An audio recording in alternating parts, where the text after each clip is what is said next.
Today, we are taking a monumental shortcut to understanding the history and psychology of musical taste by joining one person's quest for the best album of all time. That's absolutely right. We're diving into the source material from what the reviewer calls his album quest. The album quest, yeah. And it's this massive multi-round competition. He's designed to cut through decades of listening and decide definitively which albums really stand the test of time. It's a brutal methodology, but it's also brilliantly simple. Oh, it's completely brutal. His entire music library is split into these random groups of 4, and he forces himself to listen to those 4 albums back to back in really rapid succession. And then rank them. And then rank them based on his immediate critical impression. And then only the top 2 from each group get to progress to the next round. It's high stakes. That forced comparison is the key. That's exactly what we need to analyze today.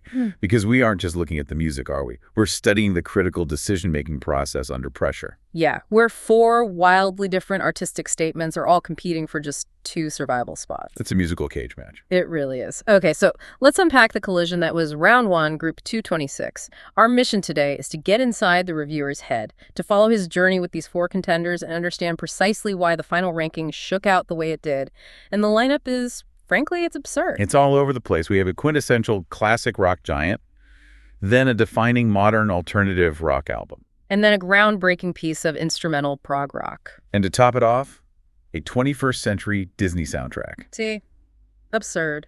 So the 4 contenders were Greatest Hits 1971-1975 by the Eagles. Then X and Y by Coldplay. Tubular Bells by Mike Oldfield. And the Frozen original motion picture soundtrack by various artists. I mean, that is a listening experience that would give anyone whiplash. Without a doubt. So the reviewer, he goes by Green Strokes, ultimately concluded the round with the Eagles in first place. Coldplay just snatched second. With Mike Oldfield taking a respectable third and then Frozen finishing in fourth.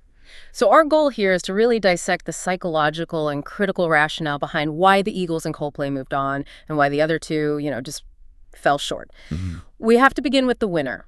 The album that, by pretty much every statistical metric, sets this unassailable standard for any musical competition.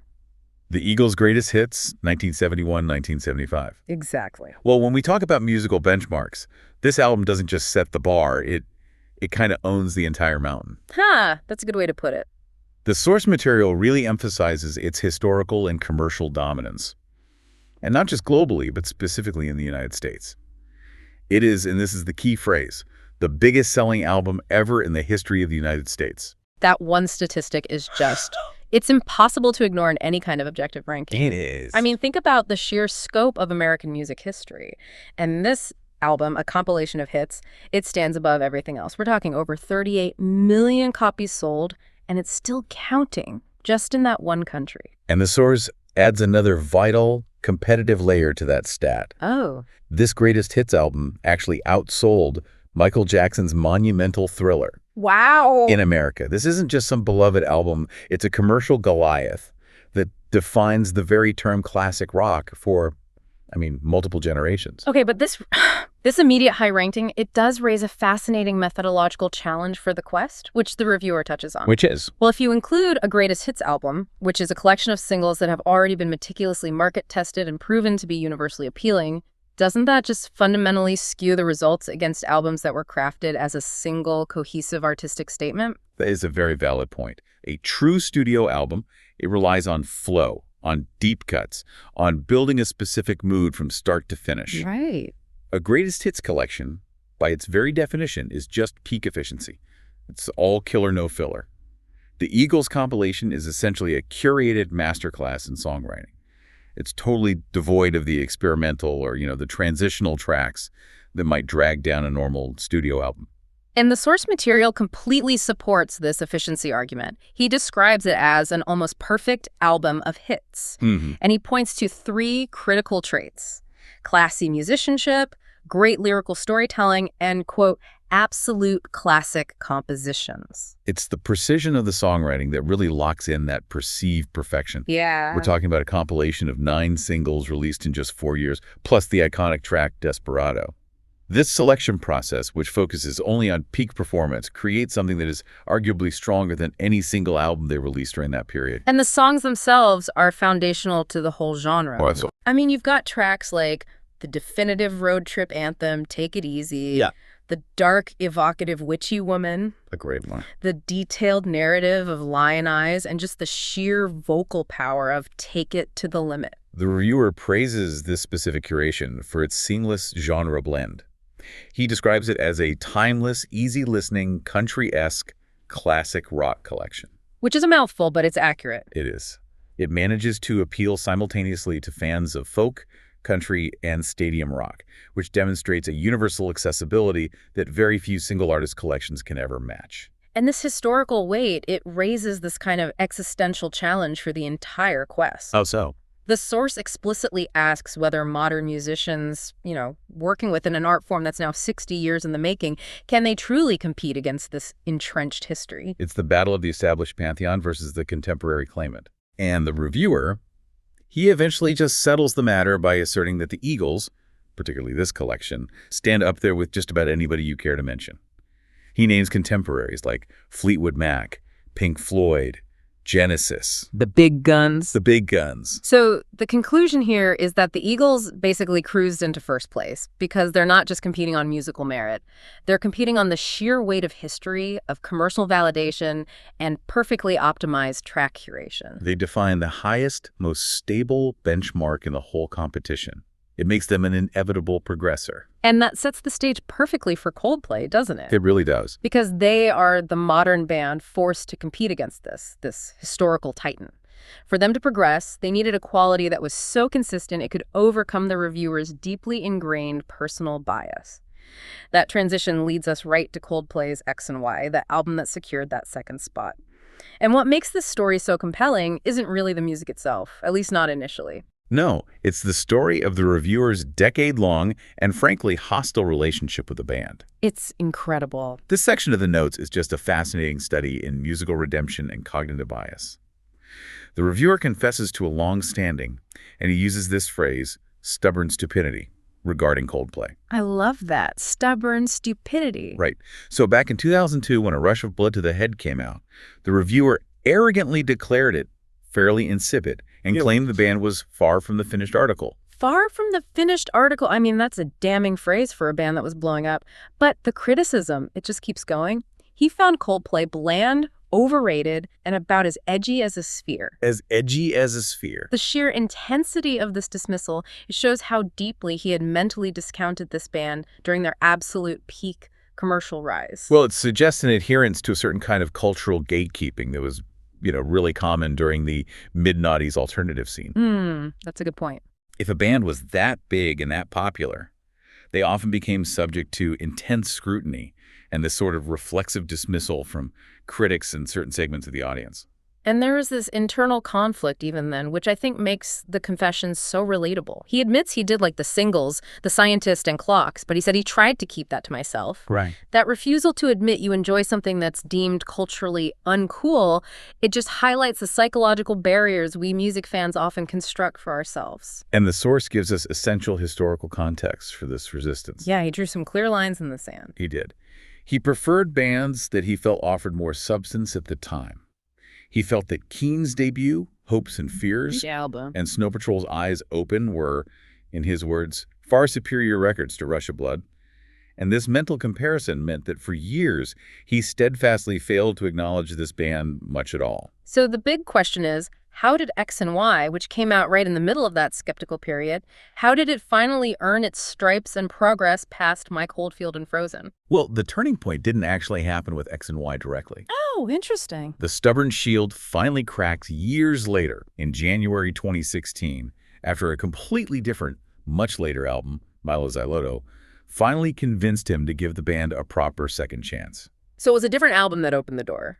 It was. That experience allowed him to go back and revisit the back catalog without all the old baggage. And so when he finally approached X and Y during the quest, it was with fresh ears, completely divorced from the industry hype and his own prior biases. How did the musical analysis change? The retrospective appraisal during the quest, it focused really heavily on the album's structural quality. It's described as a cohesive, guitar-led affair. This focus on the consistent texture, suggests that when he actually listened to it properly, the album wasn't just a collection of singles. It was a well-produced, unified piece of work. And the sonic glue that holds it together, he details it as a constant, airy guitar rhythm section, interspersed with plenty of charming and bright melodies. And that's a crucial distinction. It's not just noise. It's a specific, consistent textural layer that provides this flow from track to track. It avoids the structural dips that we're about to see in the albums that fail to progress. That phrase, airy guitar rhythm, that really speaks to their production choices, doesn't it? It does. The consistent use of echo, of delay, and these layered arpeggios that create that distinctive, expansive Coldplay sound. It's especially prominent on tracks like Speed of Sound and the title track. And this quality, for him, confirmed it as a proper album experience from front to back. And the self-reflection is really the final piece of the puzzle. The reviewer realized he had completely missed out on this quality album at the time, all due to his own stubborn stupidity. Exactly. And that humility in acknowledging his error, it proves that in the album quest, quality and consistency can ultimately override even the most entrenched subjective bias. Coldplay progressed because X and Y demonstrated a cohesive front-to-back quality that held up even against the timeless perfection of the Eagles. It's a testament to the power of systematic re-listening to break down these long-held but maybe poorly founded opinions. Now we pivot completely. We're moving from the commercial heights of rock to the esoteric, unique case of Mike Oldfield's Tubular Bells. Right. And this album story is less about its objective quality and more about the devastating impact of listening to musical history in the wrong chronological order. This is a remarkable study in how memory and sequential experience could just sabotage the appreciation of an original work. To set the stage, we have to remember the immense historical significance of this 1973 debut. It's the beginning of a legacy. I mean, Tubular Bells wasn't just an album. No. It was the foundation of the iconic Virgin Records label. It was the very first release, V2001. It set the tone for one of the most important record companies in modern history. And the talent involved was just prodigious.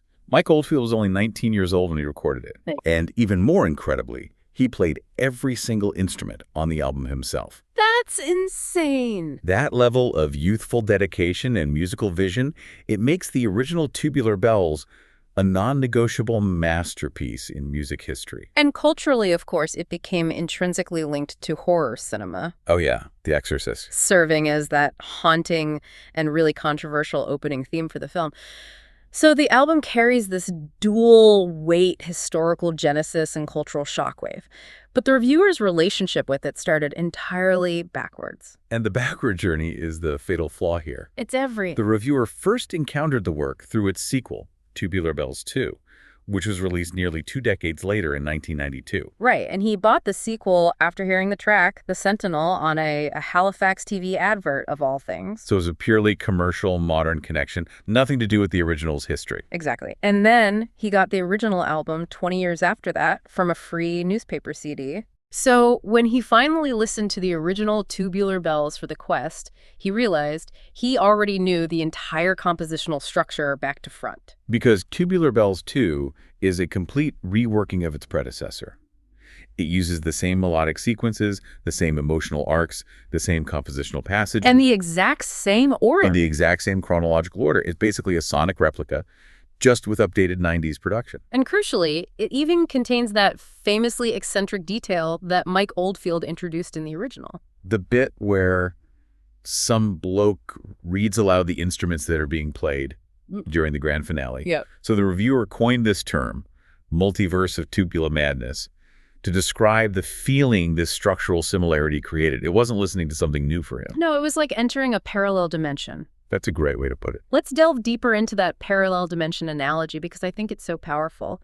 The reviewer explains that it feels essentially the same, yet subtly off. He gave these perfect analogies. Imagine living on Earth, but suddenly Big Ben was called Big Dean. Right, okay. Or finding the Golden Gate Bridge painted blue instead of its signature international orange. It's functionally identical, but it's just wrong in texture and detail. And that dissonance is the key to why it ranked third. The familiarity is maddening because the listener knows how the better version, in his mind, it's supposed to sound. He loved the sequel so much that the original just comes across as slightly annoying. His mind is constantly comparison checking. Instead of just enjoying the pioneering vision of the 1973 production, the reviewer was stuck on these specific complaints like, why isn't that bit quite right? Why doesn't that bit sound as good? It's a critique driven by memory distortion, Yeah, not objective audio quality. Exactly. And the most specific and I think humorous detail that grounds this whole psychological phenomenon. I think I know what you're going to say. The guy who speaks the instruments aloud in the original no longer sounds like Alan Rickman. Yes, because he had imprinted the voice actor from Tubular Bells too. So the original voice, which is crucial to the 1973 recording, became the inferior, incorrect version simply because of the order he heard them in. It's such a profound consequence of pre-existing knowledge on enjoyment. I mean, we have to ask, if the reviewer had heard the original first, would he have preferred it? Almost certainly, yes. But because the sequel, in his opinion, perfected the foundation with modern production, the original was just crippled by its inability to meet a standard set by its own successor. So the final verdict was clear. Yeah. Musically, it's excellent, but it's an acquired taste. He humorously cautions that your friends and family will hate you if you put this on during an hour-long car journey. Fair enough. But in the context of this quest, against the proven historical perfection of the Eagles and the seamless consistency of Coldplay, the psychological baggage of the sequel just meant Tubular Bells had to settle for third place. It failed the test of immediate, unburdened comparison. Our final contender, coming in definitively at fourth place, is the ultimate outlier in this group. The Frozen original motion picture soundtrack. And the fatal flaw here is a structural one. It's about separating music that was designed for visual enhancement from the pure audio experience. Right. Frozen represents a totally different kind of cultural force, the modern multimedia blockbuster. And the reviewer provides this warm, personal anecdote which illustrates the immediate, powerful connection the music made. Yeah, the film was a major milestone for his family. Yeah. It was the first movie they ever took their daughter to see. It was at a special Sunday morning baby club showing that cost only £1. Wow. So that memory immediately fuses the first half of this album with this powerful, positive, and familial nostalgia. And that emotional context meant the initial response to the songs was, overwhelmingly positive. Especially for Let It Go, which is delivered at such a climactic moment in the film. Of course. And this led directly to buying the soundtrack for car sing-alongs, bonding over tracks like, Do You Want to Build a Snowman? And for the first time... Classic. But this is crucial. The album was purchased and used strictly for the sing-along goodness. And here we hit the critical structural weakness that just sank the album in the quest. The reviewer makes a pretty stark confession. For years, he never listened past the first 10 tracks. Never. Why? Because the album essentially cleaves in two.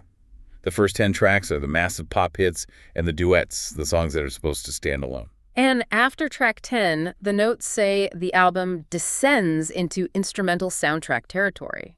So when he was forced by the Quest methodology to listen to the entire album front to back, the conclusion was unambiguous. Stopping at track 10 is the recommended option. Ouch. This forces us to analyze the functional difference between the pop songs and the score. The instrumental tracks, composed by Christoph Beck, they're designed to underscore and enhance the narrative on screen. Their purpose isn't standalone listening pleasure. It's emotional support for the visuals. Precisely. Let's explore that technical balance. The source describes the instrumental pieces as rather dry on their own. Why is a score that works so brilliantly in the cinema, why is it dry on audio? Well, in classical music composition, especially film scoring, thematic repetition, subtle harmonic shifts, these long, slow buildups, they're effective because the visuals are doing the heavy lifting. Right. The music is a texture, not the main event. So when you remove the visual stimuli, the snow, the ice, the emotional close-ups on the characters, the music just lacks the dynamism, the vocal hooks, and the rhythmic variety that's required of a proper album experience. The reviewer noted the irony of this sonic description. He did. The lack of standalone power, the perceived dryness is, quote, ironic for an album that is all about snow and ice. It's a great line. It really captures the disappointment when this functional score is forced into the role of independent entertainment. So the final nail in the coffin is that the album just cannot sustain momentum. The Eagles have perfect consistency from beginning to end. Coldplay maintains a unified soundscape across all of X and Y. Frozen just collapses under its own structural weight. It fails the crucial front-to-back listening test. It really raises a fundamental question for the Quest, doesn't it? Can a functional soundtrack ever truly compete as a unified piece of standalone music against albums that were meticulously crafted for pure audio consumption? Well, in Group 226, the answer was a definitive no, and that placed Frozen in fourth because its appeal was entirely context-dependent. So we've taken a fascinating journey through Group 226. Let's quickly review the final authoritative ranking and then synthesize what we learned about the nature of judgment. The final ranking stood. Number 1, the Eagles. Greatest hits 1971-1975. The unassailable historical standard, defined by perfect curation and that commercial weight. Number 2, Coldplay's X and Y.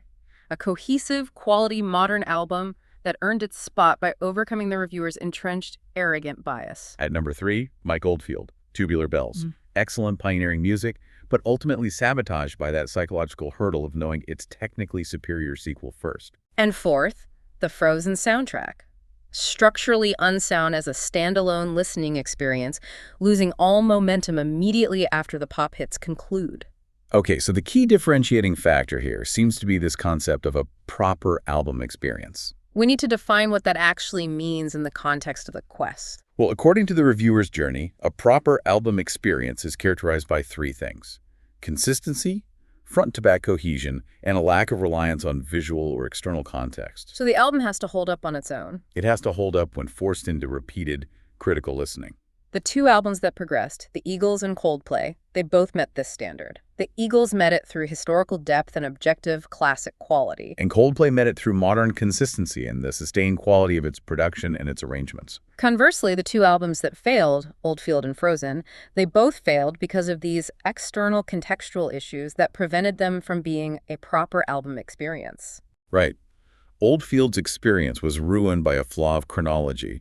Knowing the sequel first created this preset, unachievable expectation. And Frozen suffered a flaw of medium. Its quality just fell off a cliff when its instrumental component was divorced from the necessary visual context of the film. This quest, it just reveals how much personal history, timeline errors, and critical bias fundamentally impact the experience of rating music, even when you try to be systematic. Yeah, the reviewer had to overcome his own stubborn stupidity about Coldplay, while at the same time being completely unable to overcome the accidental timeline error of hearing Tubular Bells 2 first. It confirms that even when you're striving for an objective ranking, the criteria, what constitutes a proper album, is always filtered through subjective experience, whether it's the weight of 38 million U.S. sales or a cherished emotional memory attached to a one-pound cinema showing. Judgment remains deeply personal, and yet ultimately, Coldplay and the Eagles proved to be the most resilient to all those factors.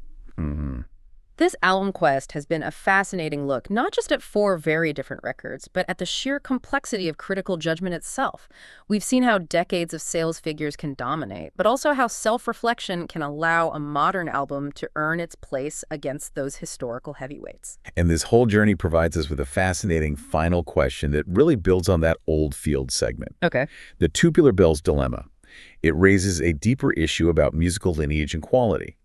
The original came across as off because the sequel, Tubular Bells 2, was a complete reworking that the reviewer preferred because of its modernized sound and production.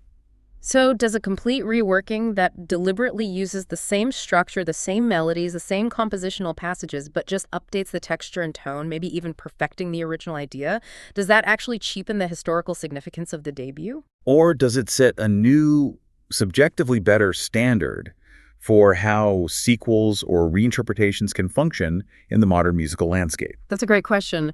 What kind of creative relationship should a musical sequel have with its predecessor? Exactly. Should it constantly innovate and break new ground? Or is there a valid artistic purpose in perfectly refining the original foundation, even if that refinement then makes the pioneer feel, well, inferior?